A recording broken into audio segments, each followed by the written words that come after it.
నకిలీ విత్తనాల దందా నడిపే ముఠాలపై అధికారులు కఠిన చర్యలు తీసుకుంటున్న తీరు మారట్లేదు.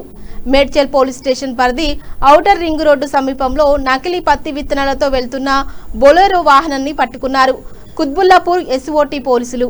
కర్నూలు నుండి హైదరాబాద్ మీదుగా మహారాష్ట్ర వెళుతున్న క్రమంలో ఔటర్ రింగ్ రోడ్డుపై తలారి రమేష్, చెవుల నరసింహులు అనే ఇద్దరు నిందితులను అదుపులోకి తీసుకున్నారు పోలీసులు. 30 లక్షల విలువైన 3000 కేజీల నకిలీ విత్తనాలతో సహా ఒక బొలెరో వాహనం, 8 లక్షల విలువ రూపాయల బొలెరో వాహనం స్వాధీనం చేసుకున్నారు. నకిలీ విత్తనాలు సప్లై చేస్తున్న ప్రధాన నిందితుడు మాగులూరి సాంబశివరావు అనే వ్యక్తి పరారీలో ఉన్నట్లు తెలిపారు.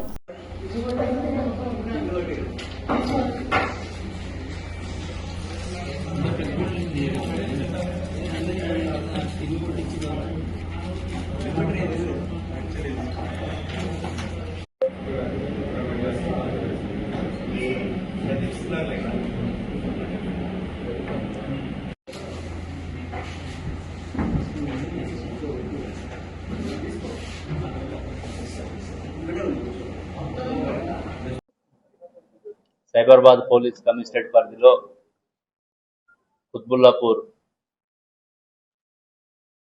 జోన్లో ఎస్ఓటీ మరియు లాండ్ ఆర్డర్ కలిసి 2 కేసులు, ఇంపార్టెంట్ కేసులు డిటెక్ట్ చేయడం జరిగింది. ఒకటి స్పూరియస్ సీడ్స్. మనందరికీ తెలుసు, తెలంగాణ రాష్ట్రం ఏర్పడ్డ దగ్గర నుంచి కూడా గతంలో మన అనేక ఈ పత్తి రైతుల విషయంలో కానీ, మిర్చి విషయంలో కూడా చాలా వరకు రైతులు మోసపోయి పంటలు దిగుబడి రాక చాలామంది ఆత్మహత్యలు చేసుకున్న సందర్భంలో గవర్నమెంట్ దీని మీద స్పెషల్గా ఫోకస్ చేయడం జరిగింది. అగ్రికల్చర్ డిపార్ట్మెంటు, పోలీస్ జాయింట్గా దీని మీద ఫోకస్ చేయడం జరుగుతున్నది. గతంలో కూడా మనం శామర్పేటలో, మేడ్చల్లో కూడా కేసు చేయడం జరిగింది. ఇప్పుడు ఇక్కడ నిన్న సాయంత్రము కర్నూలు నుంచి ఒక బొలెరో వెహికల్, అందులో నకిలీ పత్తి విత్తనాలు లోడ్ చేసుకొని మన శంషాబాద్లో ఓవరాల్ ఎక్కి ఎగ్జిట్ 6 మేడ్చల్ దగ్గర దిగి వాళ్ళు నాగపూర్ పోవాలి. వాళ్ళ ప్లాన్ కర్నూలు నుంచి నాగపూర్ పోవాలి, మహారాష్ట్ర. మనకి వచ్చినటువంటి ఇన్ఫర్మేషన్, ఎస్ఓటి వాళ్ళు ఇన్ఫర్మేషన్ తోటి మన ఎగ్జిట్ 6 దగ్గర ఇంటర్సెప్ట్ చేసి పట్టుకోవడం జరిగింది.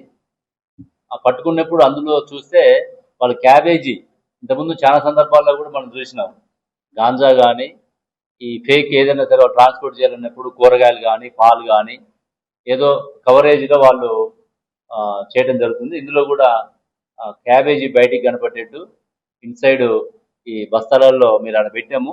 ప్యాకింగ్ ఉండదు, ఏముండదు. ఓన్లీ ఇక్కడ విత్తనాలు, లూజ్ విత్తనాలు ఉంటాయి. బస్తాలలో తీసుకుని అక్కడ మళ్ళీ వాళ్ళు ప్యాక్ చేసుకోవడం అనేది జరుగుతుంది. దాదాపు 3000 కేజీల పత్తి విత్తనాలు ఇవి. అంటే దాదాపు ఇవి 1500 ఎకరాలకు వస్తుంది. 1500 ఎకరాలు అంటే ఆల్మోస్ట్ ఒక 1000 మంది రైతులు ఎఫెక్ట్ అవుతారు దీనివల్ల. అంటే ఎంతమందిని మనం ఇబ్బంది పెడుతున్నాం అనేది చూడాలి. గతంలో వీళ్ళ మీద కేసు కూడా అయింది. సూర్యాపేట జిల్లాలో ఇదే టీం మీద కేసు కూడా అయింది.